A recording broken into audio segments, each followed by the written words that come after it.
The second method for avoiding jogs when you're changing colors is to do the Yarnover method. And the Yarnover method, at the end of the round, you slip the last stitch from the right needle to the left needle after you've knit it, and then you make a loop with your new color and slip that stitch back onto the needle, and then begin knitting. And this just anchors the yarn, and then you just begin knitting the round. I'm going to pause here and I will show you what to do when you get to the end of the round. If you hold your yarn in the left hand, tension your yarn in the left hand, what you're going to do is you're going to slip your yarn just as you would before,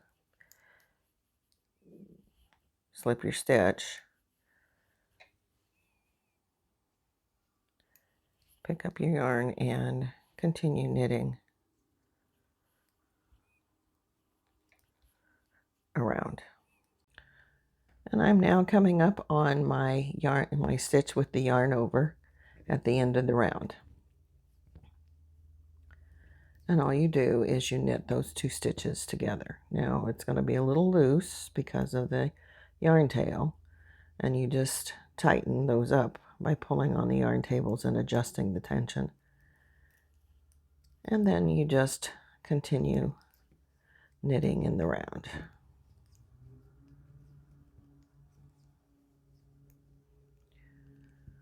And there's where our Yarnover was, and it's just going to lay very nicely. And here you can see where the two Yarnovers were done. Here's the first color change, and here's the second, and there is no jog. So that's the Yarnover method. This video is part of my Learn to Knit series of tutorials.